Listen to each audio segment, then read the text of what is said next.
নমস্কার, আমি তরুণ ঘোষ। আমি একটা পোস্ট দিয়েছি ইউনূসের ব্যাপারে।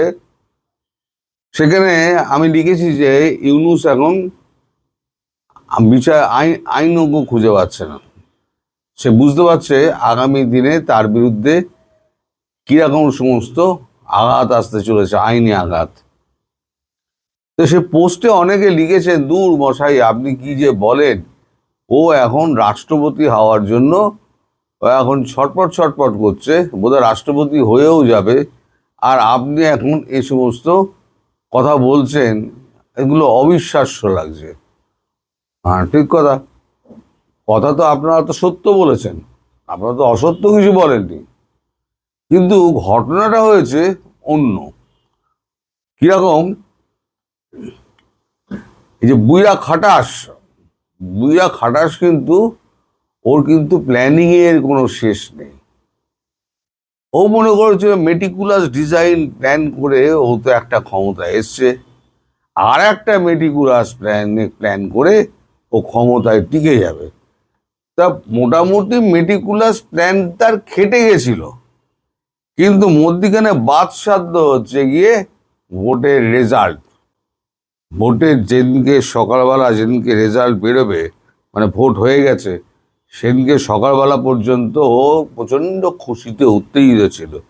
এবং উত্তেজিত হয়ে তিনি যখন বাইরে বেরিয়েছে, সাংবাদিকরা যখন প্রশ্ন করেছে, তখন উনি যে উত্তর দিয়েছে তার ভিডিওটা আমার এখানে আছে।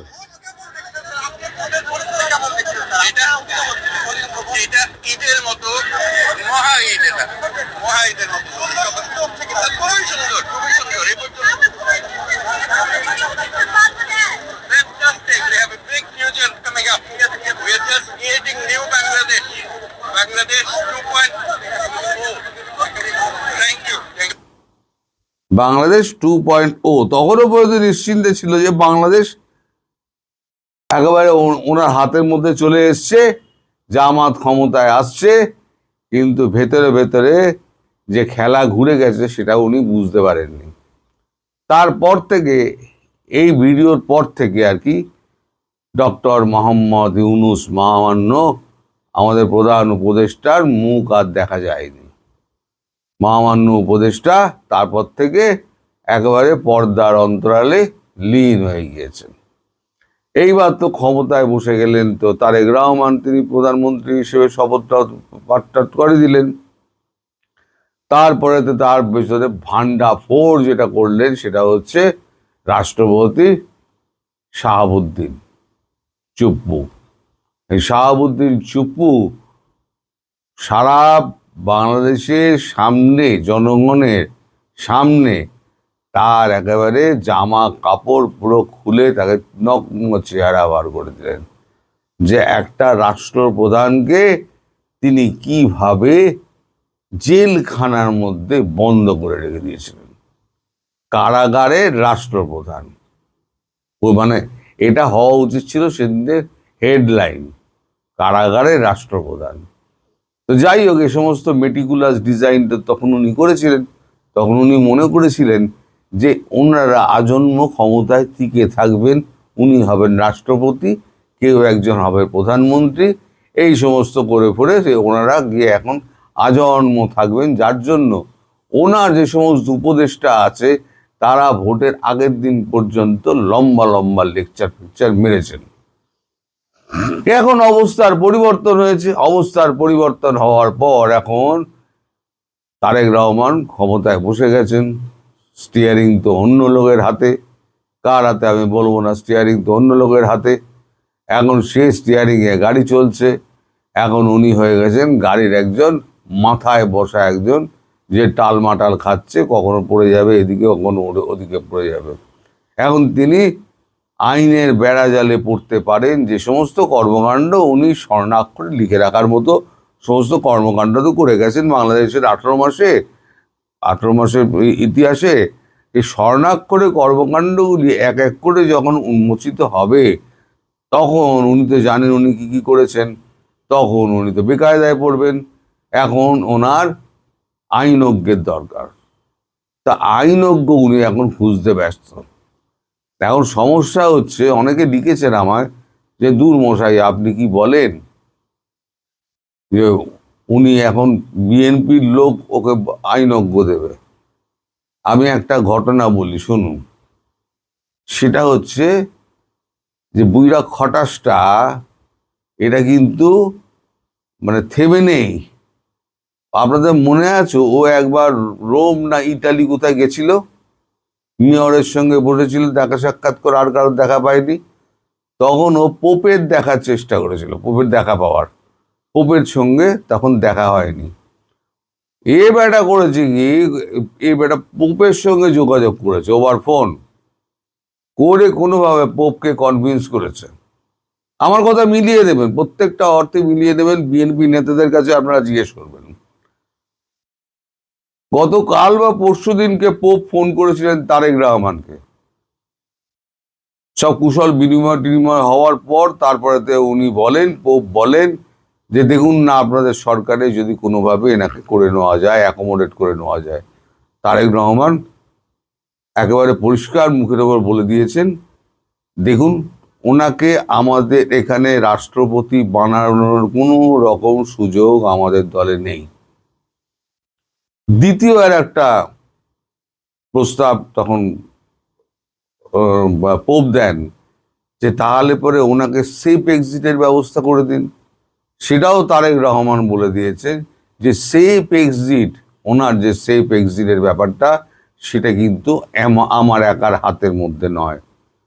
এখানে আন্তর্জাতিক ব্যাপার রয়েছে এবং আমার দলের শীর্ষ নেতাদের সঙ্গে আমি বৈঠক করে এ ব্যাপারে কথা বলে দেখেছি, তাদেরও মতামত কিন্তু এ ব্যাপারে ভিন্ন। সুতরাং এ ব্যাপারেও আমি আপনাকে কোনো সন্তোষজনক উত্তর দিতে পারছি না। ফলে পোপের যে দুটো অনুরোধ পোপকে দিয়ে করানো হয়েছিল, এক ওকে রাষ্ট্রপতি বানানো, দুই হচ্ছে যদি না হয় নেহাত তাহলে পরে সেফ এক্সিট পাওয়া। রাষ্ট্রপতিও হওয়া হচ্ছে না, সেফ এক্সিটও পাওয়া যাচ্ছে না। এটা আমি যেটা বলছি অত্যন্ত দায়িত্বের সঙ্গে বলছি।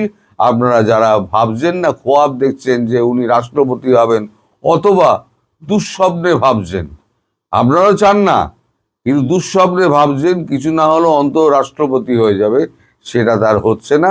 আপনারা জনে জনে বিএনপি নেতার কাছ থেকে খবর নিয়ে এটিকে আমি ভুল বলছি না ঠিক বলছি কনফার্ম করে নেবেন। এবার আসি যে আইনজীবীদের কথা। আমাদের ভারতবর্ষের একটা ঘটনার কথা বলি। কাসাব যখন ভারতবর্ষ মানে 26/11 যখন হয়েছিল, তখন তার একজন জীবিত একজন জঙ্গি ধরা পড়েছিল, তার নাম হচ্ছে আজমল কসাব। আজমল কসাব আমাদের দেশে হচ্ছে বিচার করতেই হবে। তা বিচার করতে গেলে কি হবে, একজন আইনজ্ঞের দরকার। কিন্তু আজমল কসাব কি করেছিল, দেশের মানুষকে হত্যা করেছিল। দেশের কোনো নামি বেনামি বটতলার উকিলও তার হয়ে আইনে মানে তার হয়ে লড়াই করতে চায়নি। শেষকালে বাধ্য হয়ে আদালতকে সরকারিভাবে নোটিশ দিতে হয় কাগজে, যেরকম আইনজ্ঞ চাওয়া হচ্ছে তাকে এত ফিস দেওয়া হবে, কসাবের হয়ে তাকে ওকালতি করতে হবে।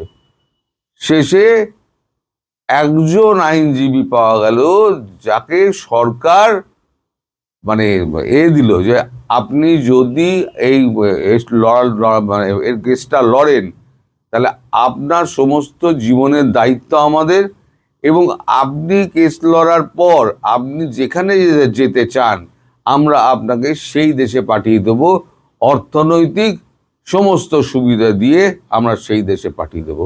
অর্থাৎ আমাদের এখানে নিয়মটাকে মানতেই হবে। ও ফাঁসিতে ঝুলবে এটা ঠিক, কিন্তু নিয়মটাকে মানতেই হবে। সে অপরাধ হতেও পারে, তার হয়ে লড়তে তো হবে। 16 বছর ধরে সেই পিটিশন করতে করতে মাপি ভিক্ষা হ্যান ত্যান করতে করতে 16 বছর বাদে সে ফাঁসিতে ঝুলল। যেদিনকে ফাঁসিতে ঝুলল তার আগের দিন লোটাপত্র নিয়ে সেই আইনজীবী পুরো গায়েব, ভারতবর্ষ থেকে গায়েব। অর্থাৎ আমি এটা বলতে চাইছি যে দেশের মানুষকে খেপিয়ে দিয়ে কখনো কোনো আইনজীবী কোনো কেস নেন না।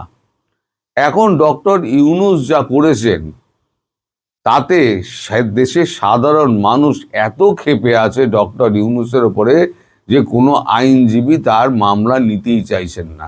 আর আপনারা বিএনপির কথা বলছেন, বিএনপির নেতৃত্বকে তিনি এত জ্বালিয়েছেন, এত মুখ করেছেন, মানে দুর্মুখ লোক তো, এবং তার ব্যবহারও অত্যন্ত খারাপ ছিল। তিনি মনে করেছেন আমি তো সারা জীবন তো আমি তো এখান থেকে যাবো, কারণ তো বাবার ক্ষমতা নেই আমার এখান থেকে সরাবে।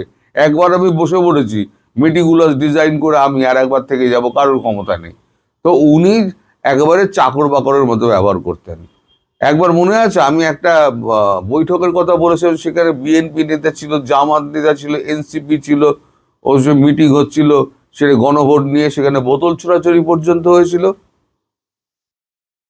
বিএনপি নেতার গায়ে বোতল ছুঁড়ে মেরেছিলেন জামাত নেতারা আর এনসিপি নেতারা। এখন যদি বিএনপির কোনো আইনজীবী দাঁড়াতে চান, তাহলে বিএনপির যে অবস্থা আছে, বিএনপি কিন্তু কোনো মতেই তাতে মত দেবে না। আর তিনি তাহলে কাজ করতে পারেন, বিএনপি ছেড়ে আর ওই আপনাদের দেশ ছেড়ে দেশত্যাগী হয়ে যদি টাকার জন্য উনি করতে চান তাহলে পরে উনি করতে পারেন। তবে বাংলাদেশের মানুষ তো আমার খুব একটা বিশ্বাস নেই। এ তো আর আমাদের ভারতবর্ষের মানুষ নয় যে এক কাট্টা দেশপ্রেমের ব্যাপারে এক কাট্টা। আপনাদের যেটা সেটা হচ্ছে টাকার প্রেম। টাকার কাছে আপনারা যখন তখন মা বোন বিক্রি করে দেন। মানে আমি বলি সাধারণ মানুষ নয়, আমি বলছি এই সমস্ত যারা আন্দোলনজীবী টিভি আছে যারা, না, এরা হচ্ছে আন্দোলনজীবী। আন্দোলনজীবী যারা আছে আর তার মধ্যে আইনজ্ঞ কিছু রয়েছে যারা একবারে টাকার কাছে নিজেদের মা বোন বিক্রি করে দেন, তাদের কথা আলাদা। তারা এখানে টাকা পয়সা নিল, নিয়ে ও ফাঁসিতে চুললো কি আজীবন কারাগারে গেল, ওর কিছু দেখার দরকার নেই। ও টাকাটি বগলে পুড়লো, ও বেরিয়ে চলে এলো, ও বরাবরের মতো বাংলাদেশও ছেড়ে দিল। কিন্তু মানে আমাদের ভারতবর্ষ যখন দায়িত্ব নিয়ে তাকে অন্যদিকে পাঠিয়েছিল, তাকে কি করতে হবে, বাংলাদেশের যে আইনজ্ঞ যিনি লড়বেন তাকে লুকিয়ে দেশ ছাড়তে হবে। তার আগে তো তাকে গালাগাল তো দিনরাত খেতেই হবে। সুতরাং এই অবস্থার মধ্যে আমার মনে হয় না বিএনপিরও কোনো আইনজীবী এগিয়ে আসবেন। আমি পুরো অবস্থাটাই আপনাকে ব্যাখ্যা করলাম। এক হচ্ছে তার রাষ্ট্রপতি হওয়া হচ্ছে না। আপনারা যেটা ভাবছেন তিনি রাষ্ট্রপতি হবেন, চেষ্টা করেছিলেন কিন্তু হবেন না। তিনি সেফ এক্সিটও পাবেন না। তাকে আইনের মুখোমুখি হতে হবে, বিচারের সম্মুখীন হতে হবে, তাকে কারাগারে যেতে হবে, এবং শেষ পরিণতি কি হবে তা তো আইনের উপর নির্ভর করছে। এ ব্যাপারে আমি কোনো কথা বলবো না। সবাই ভালো থাকবেন, সুস্থ থাকবেন এবং সাবধানে থাকবেন। নমস্কার।